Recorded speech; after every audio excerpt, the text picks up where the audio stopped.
নবী সাল্লাল্লাহু আলাইহি ওয়াসাল্লাম জীবনের শেষের দিকের ঘটনা, তিনি মসজিদে বসে আছেন। কোন মসজিদ? মসজিদ নববী। কোন মসজিদ? নববী।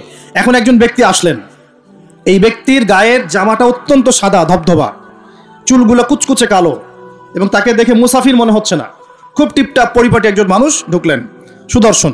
এসে নবী সাল্লাল্লাহু আলাইহি ওয়াসাল্লামের হাঁটুর সাথে হাঁটু লাগিয়ে দিয়ে বসে পড়লেন, যেমন করে আমরা আত্তাহিয়াতু লিল্লাহি ওই সময় বসি তাশাহুদের সময়, এইভাবে বসে তার দুই হাত নবী সাল্লাল্লাহু আলাইহি ওয়াসাল্লামের উরুর উপর রাখলেন, রেখে বলছেন, চারটা প্রশ্ন করছেন। কয়টা প্রশ্ন?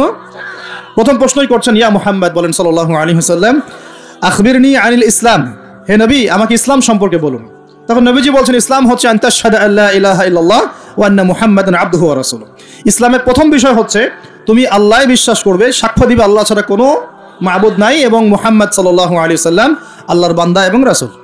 এরপর ওয়া আন তুকিমাস সালাহ, এরপর তুমি সালাত কায়েম করবে 5 ওয়াক্ত, ওয়া তুতিয়াজ যাকাত, তুমি যাকাত প্রদান করবে, ওয়া তাসুমা রমাদান, রমজান মাসে সওম বা রোজা রাখবে, এবং সামর্থ্য হলে তুমি হজ করবে, সামর্থ্য হলে হজ। এই 5টা হচ্ছে ইসলামের ভিত্তি। তখন যে প্রশ্ন করছে সেই ব্যক্তি বলছে, সাদাক্ত, আপনি সত্য বলেছেন। কি বলছেন? আপনি সত্য বলেছেন। তখন উমর রাদিয়াল্লাহু আনহু পাশ থেকে তিনি খুব অবাক হয়ে গেলেন, তিনি বলছেন, ফাআজিবনা লাহু, আমরা অবাক হলাম তার উত্তর শুনে। ইয়াসআলুহু ওয়া ইউসাদ্দিকুহু, সে নিজেই প্রশ্ন করলো আবার নিজেই উত্তর দিচ্ছে, নিজেই প্রশ্ন করলো ইসলাম কাকে বলে, আবার নিজেই বলছে সত্য বলেছেন আপনি। তার মানে কি উত্তর তার আগে থেকে জানা আছে, উত্তর তার আগে থেকে জানা আছে। তো সবাই অবাক হয়ে গেল। এরপর তিনি দ্বিতীয় প্রশ্ন করলেন এটা, ফাখবিরনি আনিল ঈমান, হে নবী আমাকে ঈমান সম্পর্কে বলেন। কি সম্পর্কে? ঈমান। এই যে গায়েব, গায়েব সম্পর্কে, ঈমান সম্পর্কে বলেন। কারণ ঈমান মানেই গায়েব। ঈমান মানে কি? গায়েব। দেখেন ঈমানের 6টা পিলার নবীজি বললেন। কয় পিলার? 6 পিলার নবীজি বলছেন। এখন ঈমান, আল ঈমান হচ্ছে আন তুমিনা বিল্লাহ, তুমি আল্লাহ বিশ্বাস করবে। কিসে বিশ্বাস করবে? আল্লাহ। দেখা যায়? আল্লাহকে দেখা যায়? আল্লাহ গায়েব না? গায়েব। ওয়া মালাইকাতিহি, আল্লাহর ফেরেশতা মণ্ডলীর প্রতি বিশ্বাস করবে। দেখা যায়? গায়েব না? আচ্ছা। ওয়া কুতুবিহি, আল্লাহ পাকের সমস্ত আসমানি কিতাবে বিশ্বাস করবে, কোরআন ছাড়া বাকিগুলো দেখা যায়? গায়েব না এগুলা? আচ্ছা। ওয়া রুসুলিহি, আল্লাহ পাকের সমস্ত রাসূলগণে বিশ্বাস করবে। দেখা গেছে রাসূল? আমরা কি আমাদের নবীকেও দেখেছি? এগুলো গায়েব না? গায়েব। ওয়াল ইয়াউমিল আখির, পরকালে বিশ্বাস করবে। পরকাল মানে মৃত্যুর পরের জীবন থেকে জান্নাত জাহান্নাম পর্যন্ত দেখেছি আমরা কেউ? এগুলো গায়েব না? গায়েব। ওয়া আন তুমিনা বিল কদরি খায়রিহি ওয়া শাররিহি, এবং তুমি তাকদীর বা ভাগ্যের ভালো মন্দে বিশ্বাস করবে। ভাগ্যকে দেখা যায়? লাউহে মাহফুজ আল্লাহ পাক ভাগ্য লিখেছেন না? দেখা যায়? কেউ জানে আগামীকাল কি হবে? জানে না। এই যে ঈমানের 6টা পিলার, এই 6টা পিলারকে মুখে স্বীকার করতে হয়, মনে বিশ্বাস করতে হয়, কাজেও বাস্তবায়ন করতে হয়। এই 6টা পিলার কি চোখে দেখা যায়? মুত্তাকিদের বৈশিষ্ট্য কি? আল্লাযীনা ইউমিনুনা বিল গায়বি, এই যে 6টা গায়েব, এগুলোতে যারা বিশ্বাস করে তারা হলো মুমিন। তারা কি? সুবহানাল্লাহ। আচ্ছা, আর 2টা প্রশ্ন বলে সামনে যাই। তৃতীয় প্রশ্ন করলেন, আখবিরনি আনিল ইহসান, আমাকে ইহসান সম্পর্কে বলেন। তখন নবীজি বলছেন, ইহসান হচ্ছে আন তা'বুদাল্লাহা কাআন্নাকা তারাহ, তুমি এমন ভাবে আল্লাহর ইবাদত করবে যেন তুমি আল্লাহকে দেখতে পাচ্ছো। বলেন সুবহানাল্লাহ। আল্লাহকে দেখা যায়? ওয়া ইল্লাম তাকুন তারাহ, তুমি যদি আল্লাহকে দেখতে না পারো, ফাইন্নাহু ইয়ারাক, তাহলে জেনে রাখবে আল্লাহ তোমাকে ঠিকই দেখছেন। দেখছেন না? এই কনসেপ্টটা, এই কনসিয়াসনেসের নাম হচ্ছে ইহসান, মানে আল্লাহকে হাজির নাজির জেনে ইবাদত করা। এই জিনিসটা যদি সবার ভিতরে থাকতো, কেউ কোনো দুর্নীতি করতে পারতো না, অন্যায় করতে পারতো না, কাউকে ঠকাতে পারতো না, সুদ খেতে পারতো না, ঘুষ খেতে পারতো না। কারণ সে ফিল করতো আর কেউ দেখুক না দেখুক আল্লাহ পাক আমাকে দেখছেন। এই জিনিসটা থাকলেই মানুষ পাপ থেকে দূরে থাকতে পারতো। আল্লাহ পাক আমাদেরকে ইহসান দান করুন বলি আমি। এটাই কিন্তু সুফিজমের একটা ভালো অংশ। অনেকে এটাকে সম্পূর্ণ বলেন যেটা প্রয়োজন নাই, হয়তো এরকম কথা আসে, কিন্তু এটা আধ্যাত্মিকত্বের দরকার আছে। এটা হলো ইহসান। এটাকে বলে ইহসানের মধ্য দিয়ে আল্লাহর মারিফত পাওয়া যায়। কি পাওয়া যায়? ইহসানের মধ্য দিয়ে আল্লাহর পরিচয়, আল্লাহর মারিফত পাওয়া যায়। যখন আপনি ফিল করবেন বা আমি ফিল করতে পারবো যে আল্লাহ পাক আমাকে সবসময় দেখছেন, সবসময় আমার সাথে আল্লাহ পাক আছেন। সাথে আছেন মানে কি? আমার পাশে আছেন। আল্লাহ পাক তার জ্ঞান দিয়ে, তার ক্ষমতা দিয়ে, সবকিছু দিয়ে আল্লাহ পাক আমাকে পরিবেষ্টন করে রেখেছেন। রাখেন নাই? তার দৃষ্টির বাইরে যাওয়ার ক্ষমতা আমার আছে? তার জ্ঞানের বাইরে যাওয়ার ক্ষমতা আছে? তার ক্ষমতার বাইরে যাওয়ার ক্ষমতা আমার আছে? অতএব এই হলো আল্লাহ কনসিয়াসনেস, যেটাকে আমরা বলি আল্লাহ কনসিয়াসনেস, মানে ইহসান। আল্লাহ পাককে হাজির নাজির জেনে ইবাদত করা, এটা হলো ইহসান। এটা ইবাদতের অনেক উঁচু স্তর। সবাই কিন্তু শুরুতেই এই ইহসান অর্জন করতে পারে না। আমলের মধ্য দিয়ে, জিকিরের মধ্য দিয়ে, হ্যাঁ, তাহাজ্জুদের মধ্য দিয়ে, ভালো ভালো দান খয়রাত, দান সাদাকা, নামাজ, রোজা, হজ, যাকাত, বিভিন্ন আমলের মধ্য দিয়ে হৃদয় যখন পরিশুদ্ধ হয়, কলব যখন পরিশুদ্ধ হয়, আল্লাহ মানুষের সোহবত পায়, আস্তে আস্তে দেখবেন তার মধ্যে আল্লাহর মারিফত চলে আসে। একবারে কিন্তু আসে না, একবারে আসে। এবং জিকির, বেশি বেশি আল্লাহর জিকির করতে হয়। জিকিরেই কলব কি হয়? তাজা হয়, পরিচ্ছন্ন হয়। আর জিকিরের সবচেয়ে শ্রেষ্ঠ জিকির হচ্ছে সালাত। সবচেয়ে শ্রেষ্ঠ জিকির কি? এটাই বলা যিকরুল্লাহি আকবার, এটা হচ্ছে আল্লাহ পাকের সবচেয়ে বড় জিকির। তারপরে অন্যতম বড় জিকির হচ্ছে কোরআন তেলাওয়াত করা। কি করা? কোরআন তেলাওয়াত। এরপরে তো আমাদের তাসবিহ, তাহলিল, জিকির, আজকারগুলো আছেই। তো আসুন, চতুর্থ প্রশ্ন নবীজি করছেন, নবীজিকে করা হচ্ছে ফাখবিরনি আনিস সাআহ। কে প্রশ্ন করছে? ওই ব্যক্তি জিবরাইল আলাইহিস সালাম মানুষের রূপ ধরে এসে প্রশ্ন করছেন। আর বলে রাখি, সাহাবীদের সামনে, সবার সামনে এই একবার মাত্রই তিনি মানুষের রূপ ধরে এসেছেন। সবার সামনে, সবার সামনে পাবলিকলি, নবীর সামনে পাবলিকলি, সাহাবীদের সামনে এই একবার তিনি সবার সামনে মানুষের রূপ ধরে এসেছেন। এটাকে বলে হাদিসে জিবরিল। তখন চতুর্থ প্রশ্ন তিনি করছেন, ইয়া মুহাম্মদ আখবিরনি আনিস সাআহ, আমাকে কিয়ামত সম্পর্কে বলেন। কি সম্পর্কে? কিয়ামত। দেখেন, 4টা মৌলিক প্রশ্নের একটা কিয়ামত সম্পর্কে, তার মানে 25% প্রশ্ন কিয়ামত সম্পর্কে। বুঝতে পারছেন? 4টা মৌলিক প্রশ্নের একটা কিন্তু কিয়ামত সম্পর্কে। কেন প্রশ্ন করলেন? কারণ সচেতন থাকা যায় যেন, কিয়ামতের সাইনগুলো দেখা গেলে, নিদর্শন দেখা গেলে সচেতন হওয়া যায় যেন, এজন্যে। হাত গুটিয়ে বসে থাকার জন্য প্রশ্ন করছেন কিয়ামত কবে হবে। নবীজি বলছেন, মাল মাসউলু আনহা বিআ'লামা মিনাস সাইল, এই বিষয়ে প্রশ্নকারী উত্তরদাতার চেয়ে বেশি জানে না। মানে উত্তরদাতা এবং প্রশ্নকারীর জ্ঞান এখানে আসলে সমান। এখানে কেউ জানে না কিয়ামত এক্স্যাক্টলি কবে হবে। কেউ কি জানে? না। তখন তিনি আবার প্রশ্ন করছেন, 5 নম্বর প্রশ্ন। কত নম্বর? 5ম প্রশ্ন করছেন, ফাখবিরনি আন আমারাতিহা, তাহলে আমাকে কিছু আলামত বলে দেন। কি বলে দেন? এখন নবী সাল্লাল্লাহু আলাইহি ওয়াসাল্লাম অন্যান্য হাদিসগুলোতে অনেক আলামত বলেছেন, কিন্তু এই হাদিসে গিয়ে মাত্র 2টা আলামত বলছেন। কয়টা? মাত্র 2টা। আমি টুকটাক ক্ষুদ্র গবেষণা করে দেখেছি, বড় বড় যে আলামতগুলো আছে এগুলো বাদ দিয়ে ছোট ছোট যে আলামতগুলো আছে এগুলোকে এই 2টার মধ্যে ফেলে দেয়া যায়। এই 2টোর মধ্যেই ফেলে দেয়া যায়। একটু পরে বোঝাবো ইনশাআল্লাহ। তো নবীজি বলছেন মাত্র 2টো আলামত কিয়ামতের। কয়টা? একটা বলছেন তিনি, আনতালিদাল আমাতু রাব্বাতুহা, আনতালিদাল আমাতু রাব্বাতুহা, দাসী তার মনিবকে জন্ম দিবে। কি করবে? দাসী তার মনিবকে জন্ম দিবে। এবার দাসী কেমন করে মনিবকে জন্ম দেয়? দাসী বোঝেন কিনা? এখন তো দাসীর সিস্টেমটা নাই, আছে? এখন নাই, কিন্তু ইসলামে তো আছে না? আচ্ছা, দাসী মনিবকে জন্ম দিবে কিভাবে? এখানে 3টা ব্যাখ্যা পাওয়া যায়। একটা হচ্ছে যে পিতা মাতার সাথে শেষ জামানায় দাস দাসীর মতো আচরণ করা হবে। করা হচ্ছে কিনা? হচ্ছে না? অবশ্যই হচ্ছে। সম্পত্তির জন্য সন্তান পিতাকে হত্যা পর্যন্ত করছে কিনা? করছে না? এগুলো অহরহ হচ্ছে। জানি না আপনাদের অবস্থা কেমন। বড় বড় শহরগুলোর অবস্থা ভালো না। নীতি নৈতিকতা, সামাজিক মূল্যবোধ আস্তে আস্তে দিন দিন অবক্ষয় হচ্ছে না? হচ্ছে। এগুলো থেকে ফেরাবে কে? ইসলাম অন্য কিছু ফেরাতে পারবে? আসুন, দাসী মনিবকে জন্ম দিবে একটা ব্যাখ্যা হলো পিতা মাতার সাথে দাস দাসীর মতো আচরণ করা হবে, যেটা এখন হচ্ছে। বৃদ্ধাশ্রমের প্রয়োজন ছিল আগে, এখন দিন দিন বৃদ্ধাশ্রম বাড়ছে না? শেষ বয়সে গিয়ে আমাদের পিতা মাতারা একা হয়ে যাচ্ছে না? শাশুড়িকে দেখছে না, মাকে দেখছে না, কোনো কোনো ক্ষেত্রে স্ত্রীকে দেখছে, মাকে দেখছে না, কোনো কোনো ক্ষেত্রে দেখা যায় শাশুড়িকে দেখছে, নিজের মাকে দেখছে না। এমন হচ্ছে না? এগুলো হচ্ছে। আর বাবা যে সারা দিন সারা জীবন তাকে এই যে কোলে পিঠে করে মানুষ করলো, শেষ বয়সে সেই বাবাকে আজকে বৃদ্ধাশ্রমে থাকতে হচ্ছে না? অনেক উচ্চশিক্ষিত মানুষের বাবাও বৃদ্ধাশ্রমে থাকে, আছে না? তাহলে কোন শিক্ষা দিলাম সন্তানকে? শেষ বয়সে পিতাকেই দেখে না। এটা এখনকার চলমান একটা বড় ফিতনা। আমরা এই হাদিসটা স্মরণ রাখবো। নবীজি বলেছেন সেই ব্যক্তি ধ্বংস হয়ে যাক। কোন ব্যক্তি ধ্বংস হয়ে যাক? কার জন্য নবী বদদোয়া করলেন? যে ব্যক্তি তার পিতামাতাকে পেয়েছে কিন্তু পিতামাতাকে পেয়েও তার খেদমত করে জান্নাত লাভ করতে পারলো না, এই ব্যক্তি ধ্বংস হয়ে যাক। বলেন নাউজুবিল্লাহ। যাদের পিতামাতা আছে অবশ্যই খেদমত করবেন। ওয়ালা তাকুল্লাহুমা উফফিন ওয়ালা তানহারহুমা, তাদেরকে বিরক্ত হয়ে উফ শব্দটাও বলা যাবে না এবং ধমকের সুরে কথা বলা যাবে না, বরং বলতে হবে ওয়াকুর রাব্বিরহামহুমা কামা রাব্বায়ানি সগীরা, দোয়া করতে হবে। যাদের পিতামাতা নাই তারা জানে পিতামাতা চলে যাওয়ার কি কষ্ট, তাই না? যাদের আছে তারা বুঝি না। আর বিশ্বাস করেন, পিতামাতার খেদমত করলে যে কোনো গুনাহ মাফ হয়ে যাবে ইনশাআল্লাহ তাআলা। আর যে কোনো বিপদ আপদ বলা মুসিবত থেকে আল্লাহ বাঁচাবে ইনশাআল্লাহ। এক সাহাবী এসে ক্রন্দন করছেন, কাঁদছেন, ইয়া রাসূলুল্লাহ আমি অনেক বড় গুনাহ করে ফেলেছি। নবীজি বলছেন বাসায় চলে যাও, তোমার মায়ের সেবা করো, গুনাহ মাফ হয়ে যাবে ইনশাআল্লাহ। তিনি জিজ্ঞাসা করলেন না কি গুনাহ করেছো, তিনি বলছেন আমি অনেক বড় গুনাহ করেছি। নবীজি বললেন বাসায় চলে যাও, আল্লাহর কাছে ক্ষমা চাও, মায়ের খেদমত করো, গুনাহ মাফ হয়ে যাবে ইনশাআল্লাহ।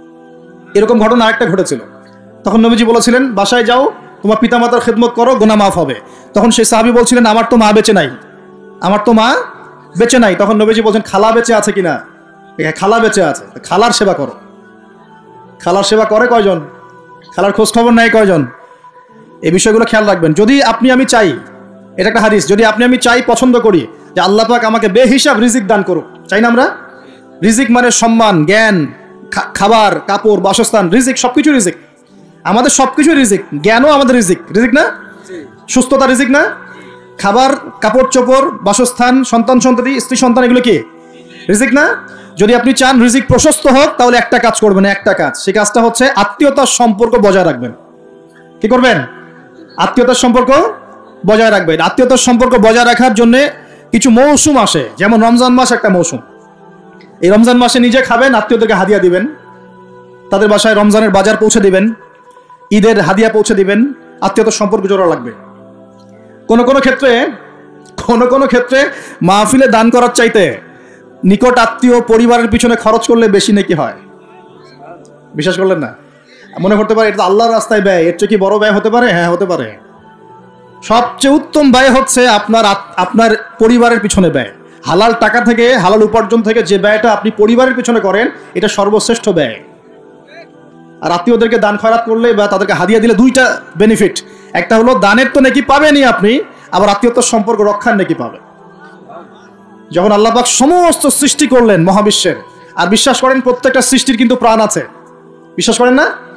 আকাশেরও জীবন আছে, এই মাটিরও জীবন আছে, পাহাড়ের জীবন আছে, সমুদ্রের জীবন আছে, সবকিছুর জীবন আছে।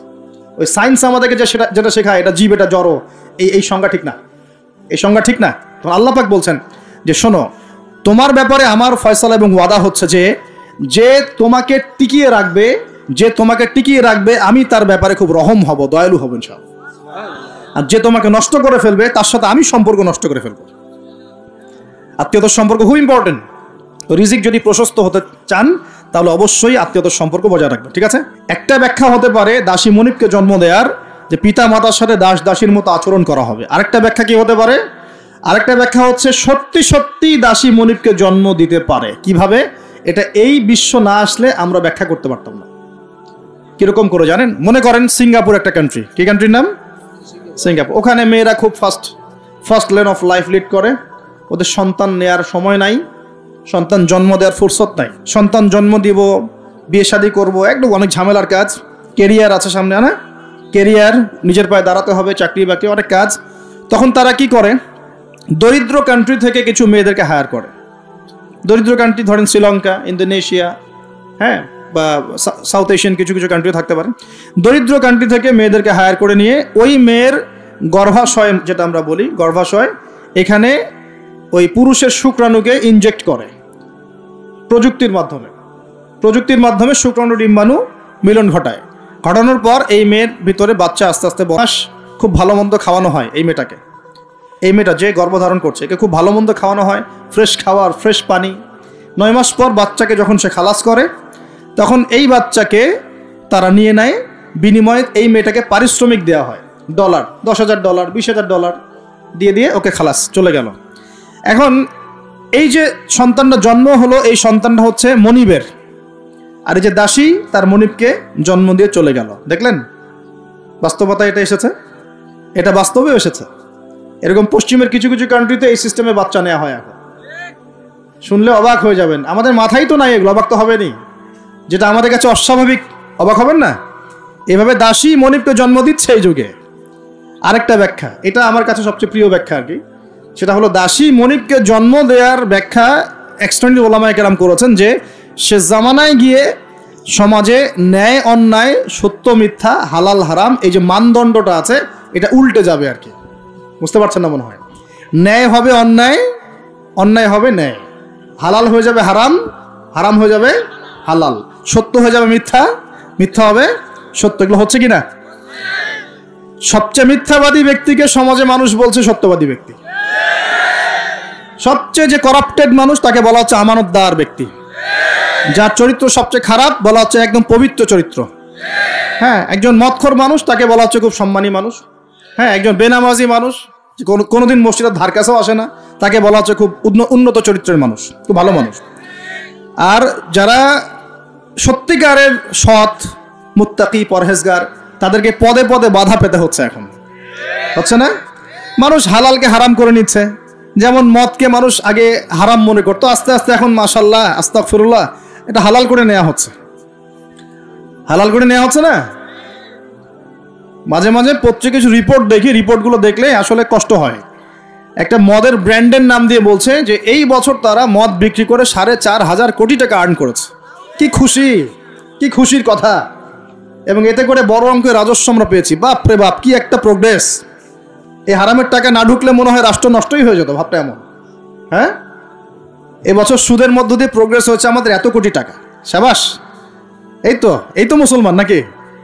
তো এখন যেগুলো হালাল ছিল সেগুলোকে মানুষ আস্তে আস্তে হারাম করছে, আর হারামগুলোকে আবার হালাল করে নিচ্ছে কি না? এই যুগটা কি 200-300 বছর আগে ছিল? তাহলে বুঝতে পারছি না সময় কাছাকাছি। এটা বোঝার জন্য কি পিএইচডি করার দরকার আছে? চোখ কান খুললেই তো দেখা যায়। ইয়াতাতাওয়ালুনা ফিল বুনিয়ান, কারা করবে? ধনীরা না, ধনীরা প্রতিযোগিতা করবে না, বলা হচ্ছে একদম দরিদ্র মানুষরা প্রতিযোগিতা করবে। এখন উত্তর দেন তো দেখি, কিভাবে গরিব মানুষ এরকম বিল্ডিং নির্মাণের প্রতিযোগিতা করতে পারে? হ্যাঁ, সুদ খাইলে। আরেকটা হচ্ছে অন্যের সম্পদ আত্মসাৎ করতে পারলে। এই দুইটা অপশন, হয় সুদ খাবে অথবা অন্যের সম্পদ গ্রাস করবে। মানে 1 নম্বর পদ্ধতিতে করা সম্ভব না, 2 নম্বরই করতে হবে, ঠিক আছে?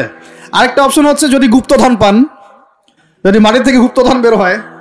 হ্যাঁ, গুপ্তধনও বের হয় তো, আল্লাহ পাক তো ধন দিয়েছেন মুসলিমদেরকে, দেন নাই? ওই যে মধ্যপ্রাচ্যের কান্ট্রিগুলো দেখবেন, আজকে থেকে 60-70 বছর আগে তাদের অবস্থা দেখবেন, তারা বেদুইনের মতো জীবনযাপন করত। তারপরে 60-70 বছর হলো যে পেট্রোলিয়াম বের হয়েছে, ব্ল্যাক গোল্ড, যেটাকে আমরা বলি ব্ল্যাক অয়েল, ব্ল্যাক গোল্ড। মানে এই পৃথিবীতে সোনা দিয়ে এখন এক্সচেঞ্জ করা যায় না, এই পৃথিবীতে পেট্রোলিয়াম দিয়ে এক্সচেঞ্জ করা হয় ডলারের সাথে। এটাকে বলা হয় petro dollar monetary system, petrol এবং ডলার। তো এই পেট্রোলিয়ামটা হচ্ছে এখনকার গোল্ডের মতো দামি জিনিস। এটা যখন থেকে তারা পেয়েছে তারপর থেকে দেখেন বিল্ডিং, কারো 50, কারো 60, কারো 100, কারো চলছে, হচ্ছে না? অথচ আজকে থেকে 50 বছর আগেও অবস্থা এমন ছিল না। ইয়াতাতাওয়ালুনা ফিল বুনিয়ান, আর কি বাকি আছে কিয়ামতের আলামত বলেন? আর কি বলবো? এই দুটোর মধ্যেই সব পড়ে যাবে। এবার এই ব্যক্তি উঠলেন, কোন ব্যক্তি? ওই যে জিবরাইল আলাইহিস সালাম এবার উঠে চলে যাচ্ছেন, আর সবাই চুপচাপ বসে আছেন। মানে অনেক সময় হয় না, খুব চুপ করে সবাই বসে থাকে, সাইলেন্স, পিন ড্রপ সাইলেন্স। এবার নবী সাল্লাল্লাহু আলাইহি ওয়াসাল্লাম নিজে বলছেন, ইয়া ওমর, হে ওমর, আতাদরি মানিস সাইল, তুমি কি জানো এই ব্যক্তি কে যে প্রশ্ন করলো, কে চলে গেল প্রশ্ন করে? তখন নবীজিকে ওমর রাদিয়াল্লাহু আনহু বলছেন, আল্লাহু ওয়া রাসূলুহু আ'লাম, আল্লাহ এবং তার রাসূলই ভালো জানেন এই ব্যক্তিকে। নবীজি বলছেন, ইন্নাহু জিবরিল, এই ব্যক্তি হচ্ছে জিবরাইল আলাইহিস সালাম। বলেন সুবহানাল্লাহ। আতাকুম ইউআল্লিমুকুম দীনাকুম, তিনি এসেছিলেন তোমাদেরকে তোমাদের দিন ইসলাম শেখাতে। তিনি এসেছিলেন তোমাদেরকে তোমাদের দিন শেখাতে। কেন আসছেন তাহলে? দিন শেখাতে। তাহলে দিনের প্রশ্ন কয়টা বের হলো? ইসলাম কাকে বলে, ঈমান কাকে বলে, ইহসান কাকে বলে, কিয়ামত কবে হবে? তাহলে দিনের পড়াশোনার মধ্যে কিয়ামতের আলামতগুলো পড়তে হবে না? এটা 25% হলো না? নবীজি বলে দিলেন আমি তো জানি না কবে কিয়ামত হবে, আবার প্রশ্ন করলেন তাহলে আলামত বলেন। কেন? কারণ সচেতনতা। এখান থেকে আমাদের টপিক কোনটা? এই যে মুমিন পেয়েছেন, মুমিনের সংজ্ঞা কয়টা পিলারে বিশ্বাস করতে হবে? পিলারগুলো বলেন। আল্লাহ বিশ্বাস 1, 2 নম্বর ফেরেশতা মণ্ডলীতে বিশ্বাস, 3 নম্বর আসমানি কিতাব সমূহে বিশ্বাস, 4 নম্বর নবী রাসূলগণে বিশ্বাস, 5 পরকালের জীবনে বিশ্বাস, আর 6 তাকদীর ভাগ্যের ভালো মন্দে বিশ্বাস। এই 6টা কি গায়েব কি না?